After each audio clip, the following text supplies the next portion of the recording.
ธนมงคลขอความผาสุขความห่มเย็นความสดชื่นแจ่มใสแห่งจิตแห่งใจแห่งศีลแห่งธรรมจงบังเกิดนี้แก่พวกเราท่านทั้งหลายโดยตัวกันทุกท่านทุกคนในโอกาสนี้ต่อไปอาตมาภาพในนามต่างนาคณะสงฆ์จะได้กล่าวสัมโมทนิคถาอันเป็นหลักธรรมคำสอนในทางพุทธศาสนาเพื่อสดับสติปัญญาของพวกเราท่านทั้งหลายสืบต่อไป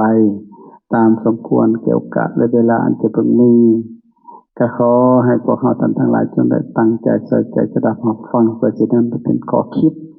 ในการปฏิบัติกิจชีวิตประจำวันเพื่อให้เกิดประโยชน์แก่ตนเองแก่ครอบครัวแก่เงินทานแก่ประเทศชาติแก่พุทธศาสนาสืบต่อไปในโอกาสนี้เอากระวังมือลงก็ได้นั่งฟังดูความครบบนอกก็ได้นั่งสบายคงที่ใส่เวลาบ่หลายแล้วมื้อนี้ก็ฉลองศรัทธาอนุโมทนาบุญนำครอบครัวแม่ออกลอยเต๋าพร้อมด้วยญาติพี่น้องนางเหียงเห็นนางโยชน์เนาะที่ได้ร่วมกันถวายเป็นสังฆทานแล้วก็มีพ่อออกแม่ออกชาวบ้านน้ำพุแล้วก็บ้านมงไข่มาร่วมถือว่าเป็นบริวารร่วมกันแต่ขออนุโมทนาสาธุการบุญนำนะมื้อนี้ก็จะได้น้อมนำเอาธรรมะในเรื่องการสร้างน้ำกระทำบุญนี่แหละการให้ทานเพิ่นเรียกว่าสัพพุริสทานการให้ทานของคนฉลาด8ประการ8ประการอันนี้หยัง1ให้ของสะอาดให้ทานสิ่งที่เอานำมาทานนั้นเป็นของสะอาดของที่ได้มาได้ก็ได้มาสะอาดนะเฮาบ่ได้เสาะไปกงแบบบ่เศร้าหมองนะให้ของสะอาดนะได้มาด้วยความสะอาดแต่จะทำด้วยความสะอาดซะให้ของสะอาดมันก็ย่อมได้ของสะอาดให้ของบริสุทธิ์ก็ย่อมได้ของบริสุทธิ์ให้สิ่งใดมันก็ย่อมได้สิ่งนั้นตอบแทนนะเข้าใจ2และให้ของปานนี้ปานนี้คือของที่ดีนะของละเอียดดีที่สุดสำหรับเฮาหั่นแหละบ่ไปเทียบเศรษฐีเขาดอกนี่คือให้ของสะอาดให้ของปานนี้เฮาก็ยอมได้ของปานนี้ส่วนหลายโยมบ่ได้ฟังธรรมเวลาอยากให้เขาจะก็ให้ตามกันไปซื่อๆอาตมาเห็นเด้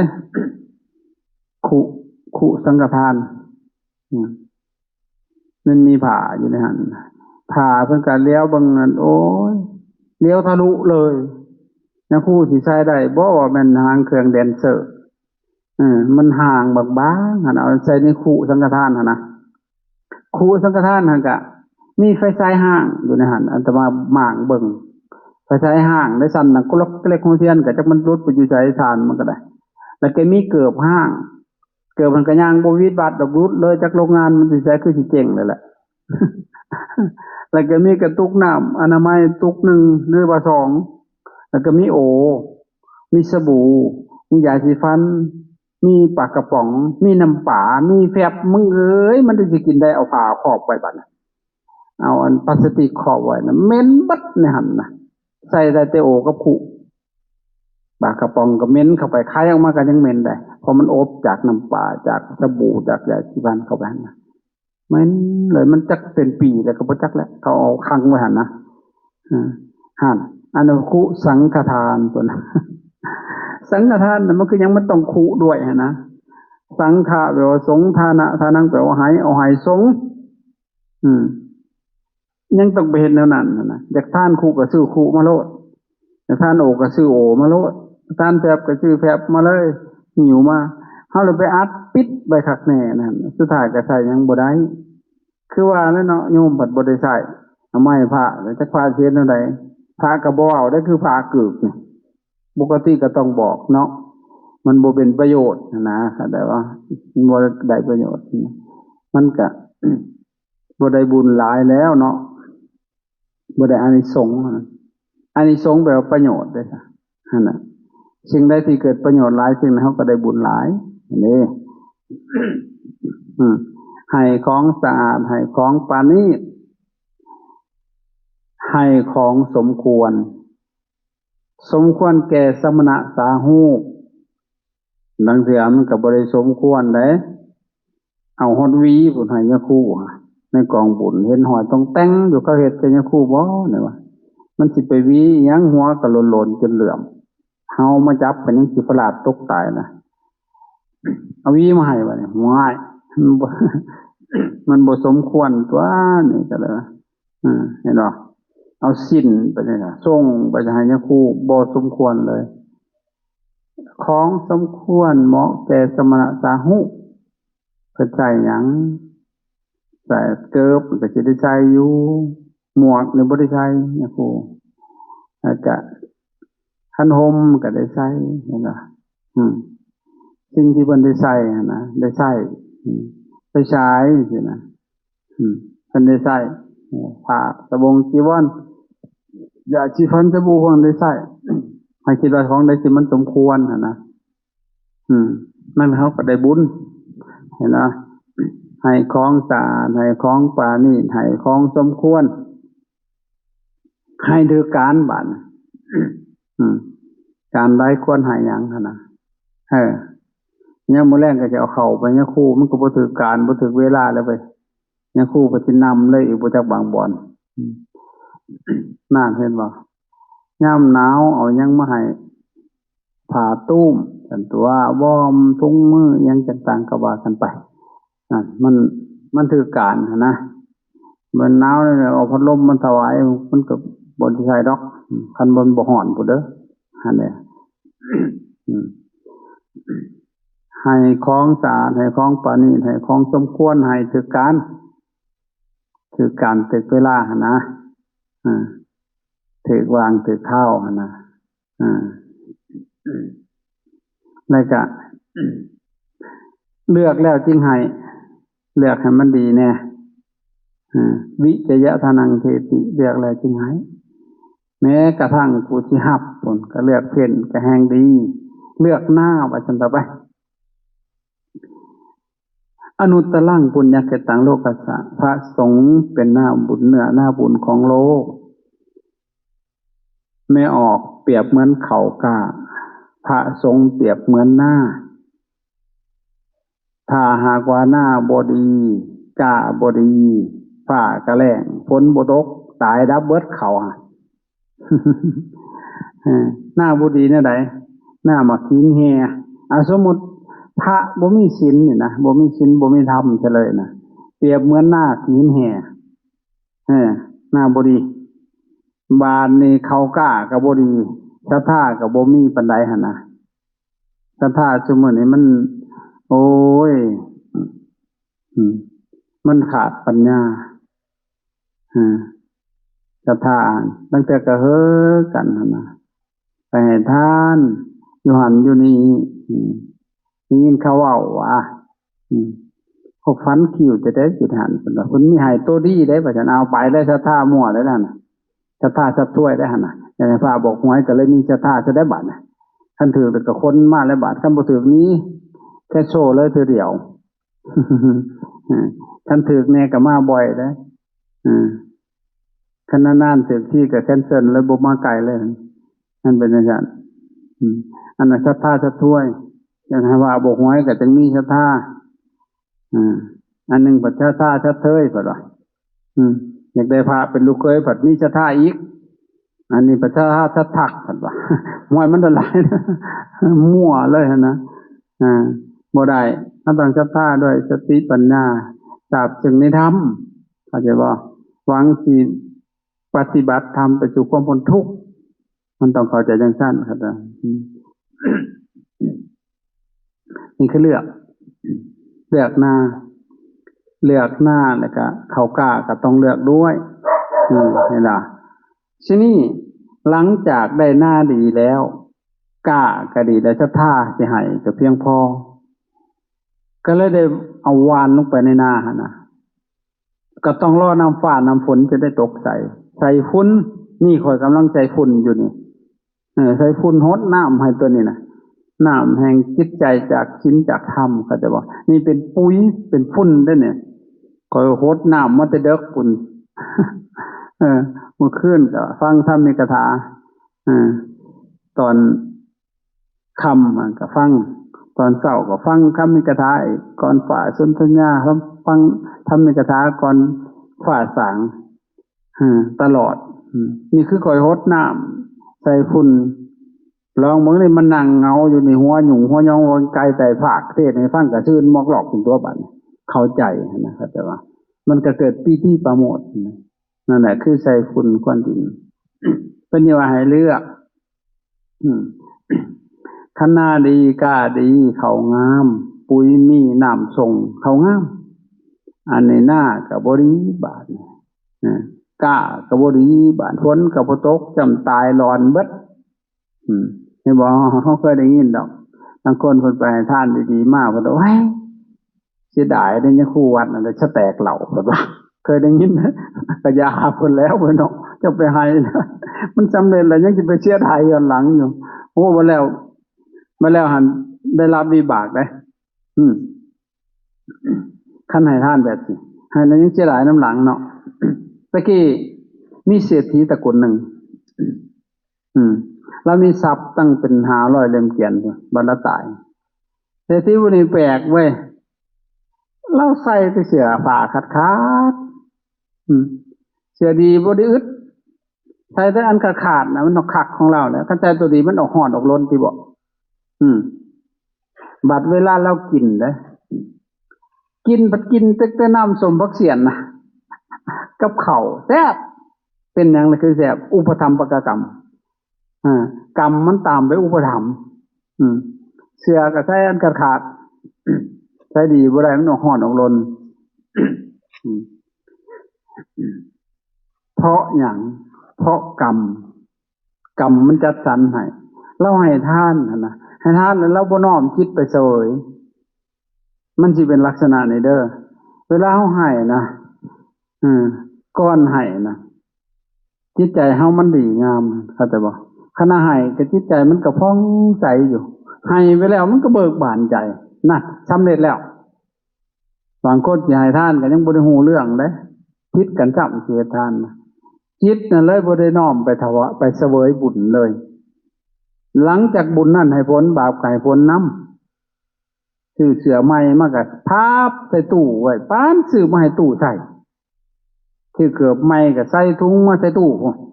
คอยนี่ซื้ออยู่ไทยเขาก็ใส่มาแต่พุ่นซื้ออยู่ห้านถ้าสิใส่ถุงบ่สิใส่ตีนคอยเอาเกือบเก่าได้ใส่ถุงหิวมาคันบ่ได้ถิ่มก็คือใส่ตัวใหม่โลดจังน้อยมาบ่ถึงนั้นได้สิตายก่อนสิได้ใส่บ่นั่นเป็นหยังเพิ่นจังบ่มักใส่เพิ่นบ่ได้น้อมจิตไปเสวยบุญถ้าจะบอกในขณะที่ให้นะมีของดีๆแต่ก็บ่มักใส่เรื่องของเรื่องที่เราเป็นจังซี่เพราะว่าแต่ขาดก่อนเราเป็นเศรษฐีร่ำรวยวันดีขึ้นนี่ไปหาเที่ยวคันแม่นว่าบ้านเฮาก็ได้เตรียมอาหารหวานข้าวไปก็กินอิ่มได้แหละมันถกมันหลายสำหรับเนาะพอเห็นพามาบิณฑบาตปรากฏว่าพระองค์นั้นเป็นพระที่มีคุณอดิเรกสูงเด้อเป็นพระอรหันต์ด้วยผู้บ่มีกิเลสแล้วเขาสร้างสมบัติเขานิโรธสมบัติโอ้พระเพิ่นออกจากนิโรธสมบัติเนี่ยผู้ใดได้ให้ปรารถนาหยังสิสำเร็จในวันน่ะเลยพอเขานิโรธสมบัติเนี่ยมันดับสัญญาเวทจิตานิโรธดับเลยสัญญาดับเกี่ยงเลยความรู้สึกต่างๆวจีสังขารมโนสังขารกายสังขารดับจนเย็นเบิดกระโตน7 วันคันเลยไปหันสิเป็นน้ำแข็งเป็นต้นกระโตนเพิ่นเข้าแต่สำนัก7 วันจิตมันระงับนะพอออกมาเนี่ยผ่องใสเนาะมันว่างมันบ่มีกิเลสเนาะพระอนาคามีเป็นเนื้อหน้าบุญที่สุดเลยอย่าว่าแต่นิโรธได้สัมภะเฮานี่นั่งสงบนี่มันยังคิดดีแล้ว เห็นบอกประเทศมาจะกระจกเงินออกมาก่อนแล้วบาดเอาขน้อยอยากทำบุญตะกี้ก็บ่อยากทำบ่แล้วมันประทันอ่อนใจแต่หน่อยมันได้บ่คักมาทำอีกแล้วมันคิดฮอดพ่อคิดฮอดแม่จกออกมาแล้วบาดอยู่หันอยู่นี่ก็เป็นหยังล่ะใจมันดีมันละเอียดลงไปนะครับท่านมันอยากให้จะเบิ่งที่จะพวกท่านอยู่ในนี่บักหลายนี่ขน้อยสามารถเลี้ยงได้บัดทุกสิ่งอย่างนะมันให้มันจังเลี้ยงได้เลยคันมันบ่ให้จ้างมีเขาก็หอบหนีไปแล้วคือว่าบางหูบางองค์แม่นบ่เท่าไหร่ได้หลายๆแล้วก็ชิดแต่ไปสร้างบ้านสร้างเรือนซื้อให้ซื้อหน้าไปเฮ็ดไปแล้วบาดน่ะนั่นมันบ่ให้อันน่ะที่ก็บ่ให้มากินคนมันมีเบิดแหละแต่เขาสิให้นี่นะเดี๋ยวมันก็ตายเลยนี่นะเข้าใจบ่ให้ค่อยพอใจในสิ่งนี้ให้เลี้ยงทั้งกายพวกเจ้าเลี้ยงทั้งใจเพราะจิตวิญญาณนะครับแต่ว่าบ่ได้ปล่อยให้เงาหงอยกลางเว้นกลางคืนคอยซ้อมเบิ่งโอ้อีตนจะให้ได้พบความสงบเด้อบรมต่างสอนเห็นเนาะ นั่นที่นี่เพิ่นออกมาเพิ่นก็แพ้คายคือว่าญาติละเล่งเบิ่งแล้วไผน้อครอบครัวได้น้อตระกูลได้น้อทุกข์ยากพ่อสิได้ไปโพดพูนพระอริยเจ้าเพิ่นสิไปโพดคนทุกข์พระยกเว้นอริยเจ้าซุมื้อแต่งตั้งสิไปโพดแต่เศรษฐี แม่นบ่ผู้ใดเศรษฐีมันนี่ไม่ยาต้อนรับอย่างดีแล้วเพื่อหยังเพื่อสิสิงเบิ่งเงินเขา สิไปหาตัวจังนั้นก็โทรหานะขอเบอร์ขอแอปขอ LINE แหน่พุ่นว่าเอาจังนั้นก็เพดูแล้วบาดหานี่บ่จังนั้นก็เอารถมาเจิมพุ่นว่ารถก็มีแต่รถหรูๆมาเจิมบ่เจิมมันก็ได้ดอกลองเบิ่งดูผู้เพิ่นมักเจิมรถดีๆเอารถฮุนไดอีห่างยุ่งสตาร์ทก็ยากเจิมให้มันติดง่ายนะโอ้ยย่านเพิ่นบ่เดียวเบิ่งจับแม่นบ่นั่นภายในเจ้าเพิ่นสิไปโปรดคนจนผู้ใดได้ใส่บาตรถ้าพี่หนึ่งก็สิเป็นบุญก็ไปปากก็เรามาเจอเศรษฐีผู้นี้บาทเนี่ยเห็นผ่าเขาว่าให้ท่านให้สมณะโหลดนี่ได้บุญสู้ๆเอามาด้วยอาหารตัวนั้นครูบ่ทันได้กินตะกองตัวนั้นให้เล่นๆไปซื่อๆหรอกท่านก็เอาให้แล้วพระเพิ่นปัดอนุโมทนาหั่นแหละคันมันรอบ้านเฮาก็ให้พรเนาะให้เล่นๆหัวสิทธมัทุอีทังพลังสิทธิกิจังสิทธิลาโวชโยกิจังเอวังโหตุมันก็ว่าบ่ได้หลายดอกเท่านั้นแหละแต่ว่าออกมามันเม่นปากพอ7มื้อแล้วบ่ได้ปากก็บ่ได้ง่ายังงุ่มอยู่หั่นน่ะเหม็นขี้แขวบักกะทันโตก็ขี้แขวมันปนปลาดุกแม่นว้ายพระองค์นี่เพิ่นว่าตีสำบานปากกูแปรงฟันก็บ่แปรงไว้เหม็นขี้ปากกูสิได้อาหารกูได้แหน่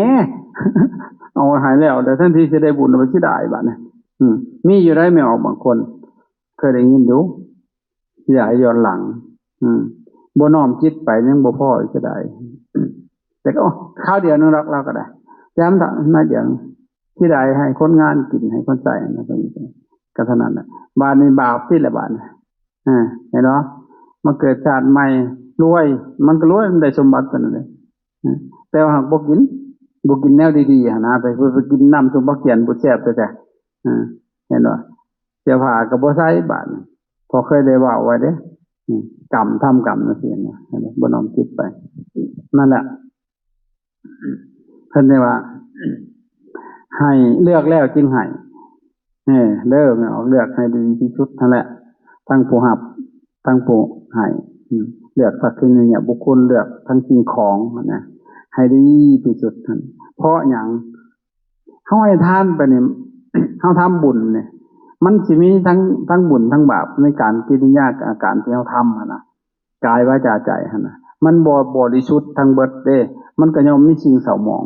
ตามไปด้วย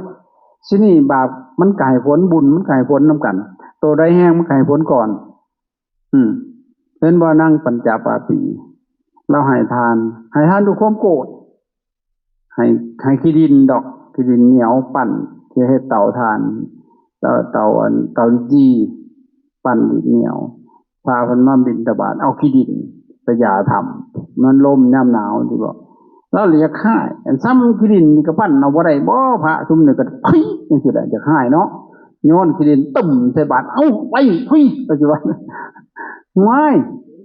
คนจากให้มันก็เบิ่งหน้ามันโดนแล้วเนาะพอมันเป็นตดโดนแล้วเดี๋ยวคนจากให้เนาะมันเป็นยักษ์สดน้ำห้อนด้วยโอ้ยพระเพิ่นก็ให้พรให้เราได้บุญส่วนที่เป็นบุญก็ได้ส่วนที่เป็นบาปมันก็ให้ผลบาปเกิดมาชาติใหม่โอ้ยไม่ใหญ่เอ้ยขี้ร้ายลื่นโลกคันมันไปประกวดได้ขี้ร้ายจักรวาลอยู่ตากระเสื่องหัวก็ยองๆกูดๆดำๆแหล่ๆซบกระเตื้อยบ่เตื้อยได้ทุยเพิ่นว่าเวลาตีนกับกวดแกงธรณีเพิ่นย่างไปนะว่ามันรถ10ล้อคนกลุ่มกินนะปากกระเตื้อยน้ำลายก็เฮ้ยอยู่ว่าเป็นท่อน้ำประปาแตกจักเบิ่งได้ความขี้ร้ายนะแม่งวันตัวผู้ยังบ่บินผ่านเบิ่งดูยิ้มจะคนยามใดได้ชูควันยามนั้นพุติบ่มีหมู่เลยขี้ร้ายลื่นโลกแต่ผัดมีส่วนดีได้หรือไม่ออกอยู่พันผัดแต่ได้เนี่ยไผได้มาสัมผัสผิวแล้วน่ะโอ้ยปานขี้เฟิงถึกล้นไฟในทานจะท่ากับจันท่าเถอะคันได้ศูนย์มันพิลึกอีหลีบ่มีหมู่แล้วไปเล่นแต่น้ำพริกน้อยผู้ใหญ่เขาบ่เอาไปน้ำแล้วเขาน่าอายคนยันพี่ดอกคันไปเห็นกลางคืนนี่แต่กลางเว้นเลอะได้เห็นเราอยู่ผู้เดียวแต่ว่ามันอันซากศพผลทีพุ่นน่ะวันดีขึ้นดีไปเล่นมากักลี่กับบิ๊กน้อยพระราชาพันออกมาซะแล้วบัดมาเลาะเบิ่งไฟฟ้าราษฎรเขาอยู่กันจังได๋หั่นน่ะมาวันตอนเพิ่นลี่นิดหน่อยมันก็คุบได้เลยโตบักใหญ่กองก้นกูจูดบัดนิดหน่อยลี่หาบ่เห็นบาดนี่นางงามเพิ่นน่ะ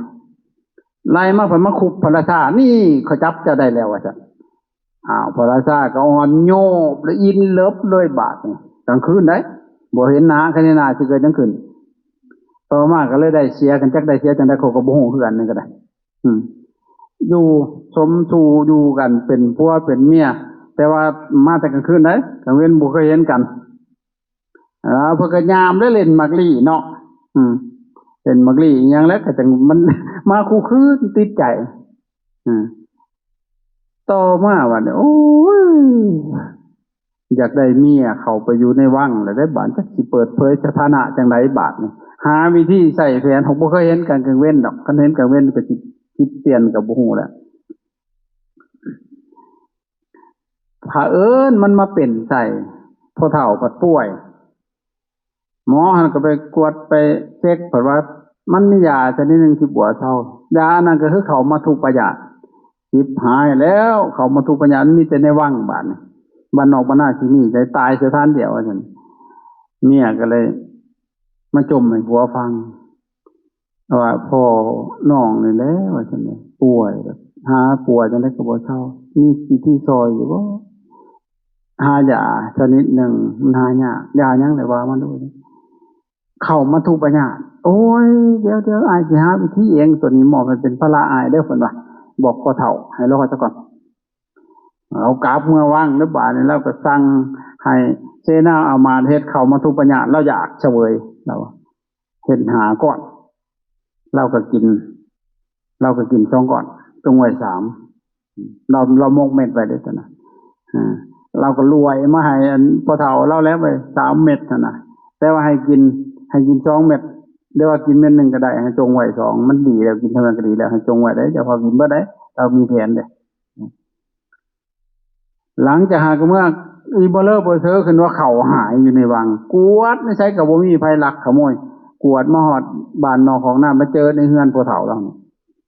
โอ้ยพอยไปลักมานี่ว่าลูกเอามาให้ลูกสาวมึงเอามาแต่ใส่ผัวค่อยให้ว่าซั่นเพียงแต่ว่าผัวให้ซื่อๆน่ะเข้าหัวจนแขวสิหล่นไผอันสิมาเอามึงเฮ็ดเมียนะมันสิร้ายเด้อซะโอ้ยแท้ๆเราก็มีผัวแท้ๆมันเป็นหน้านะบ่เจอแล้วมันมาแต่กลางคืนแล้วผัวก็ประหลาดเว้ยเฮ็ดจังได๋สิฮู้คันข่อยได้จับมือข่อยฮู้รถผัวข่อยแล้วอ่ะก็เอาคนมาเบิด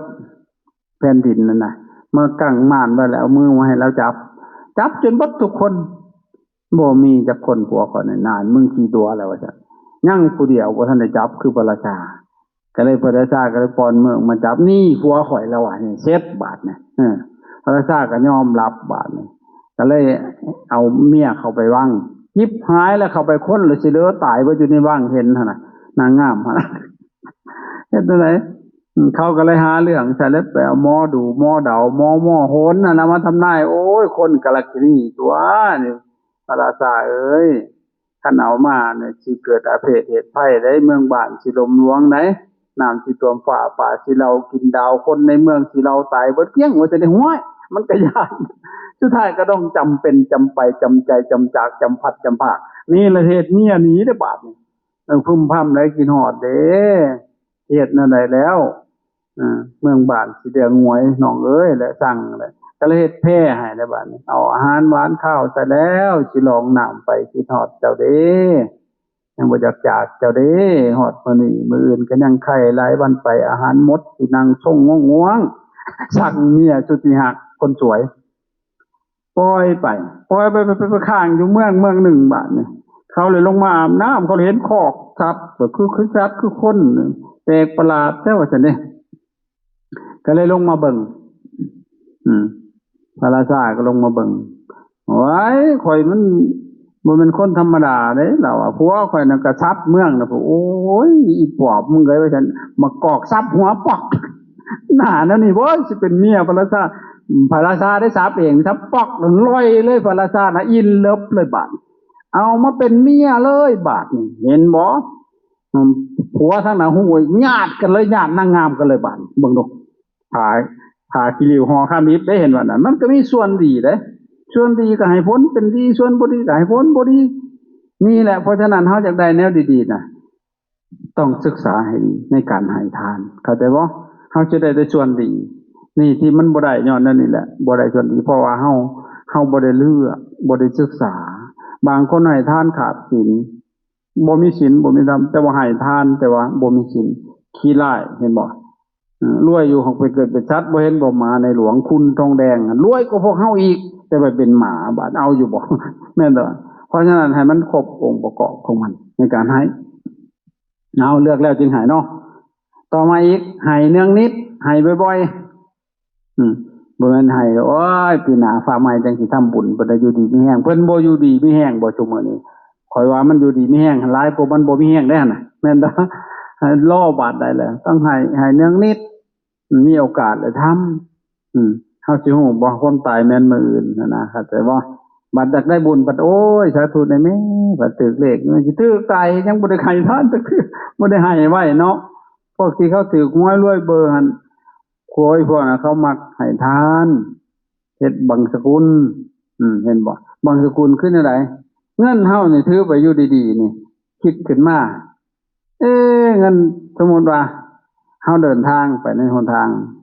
มีเงิน100,000เอ้าเฮาสิบังสกุลเอาหินเต็งไว้ผู้ใดมาพ้อก็เป็นโชคลาภของผู้นั้นเด้อบัดเทื่อคนจนมาเห็นได้ก็ซ้ำถูกเลขแล้วหั่นโอ้ยดีใจนั่นน่ะ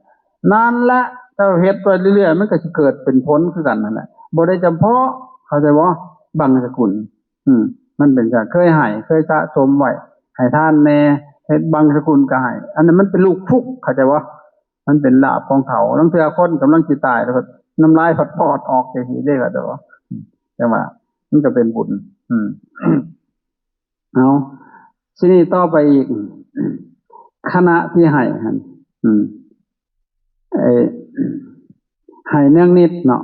คณะที่ให้ก็จิตใจมันก็ดีงามจิตใจก็ผ่องใสให้ไปแล้วก็เบิกบานใจมันครบองค์ของมันทั้ง8ประการบัดบุญให้ผลน่ะนะ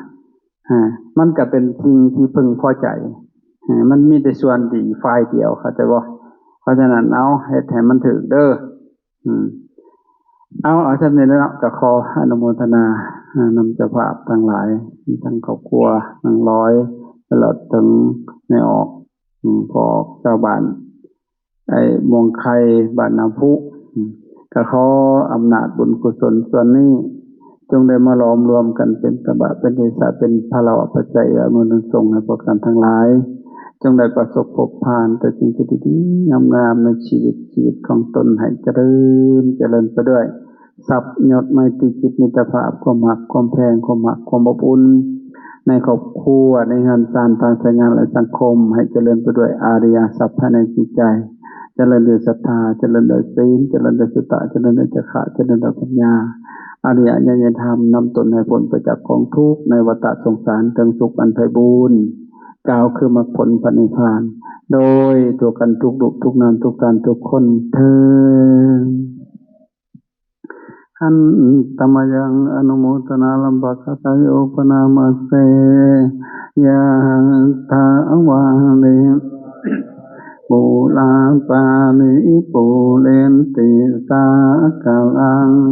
วางน้ำที่เต็มย่อมยังสมุสาครให้บริบูรณ์ได้สันได้เอวะเมวะอิโตตินังเปตานังอุปกัปปติทานที่กันอุทิศให้แล้วแต่ลูกนี้ยอมสำเร็จประโยชน์แก่ผู้ที่ละโลกนี้ไปแล้วได้สันดานอิทิตังปฏิตังตุมหังขออิทธาผลที่ท่านปรารถนาแล้วตั้งใจแล้วอิปะเมวะสามิจงสำเร็จโดยสัพพะลังสาเปปุเรนตุสังกัปปะขอความดำดีตั้งปวงจงเต็มที่จันโตปันดาลโสยธาเหมือนพระจันทร์วันเพ็ญมานิโชติลาโสยธาเหมือนแก้วมานีอันสว่างสวัยควรยินดีสัพพิติโยมิวัจจันตุความจังให้ตั้งปวงจงหายไปสัพพะโลกโควินัสสตุโลกทั้งปวงของท่านจงหายมาเตปะวัตวันตาลายโยอันตรายามิแก่ท่านสุติติกาโยโกภาวะท่านจงเป็นผู้มีความสุขมีอายุยืนอาทิวัตนาสิริสานิจังวุตตาปัจจายโนจัตตาโลธัมมาวัฏสุขังพลังธรรมสิปะกันคืออายุวันนาสุขภาละยอมเจริญแก่บุคคลผู้มีปกติไว้กับมีปกติอ่อนน้อมต่อผู้ใหญ่อยู่เป็นนิจภาวะตุสัพพมังคลังขอสัพพมงคลจงมีแก่ท่านดังกันตุสัพพเทวตาขอเหล่าเทวดาทั้งปวงจงรักษาท่านสัพพพุทธาอนุภาพแห่งพระพุทธเจ้าทั้งปวงสัพพธรรมานุภาเวนะด้วยอนุภาพแห่งพระธรรมทั้งปวง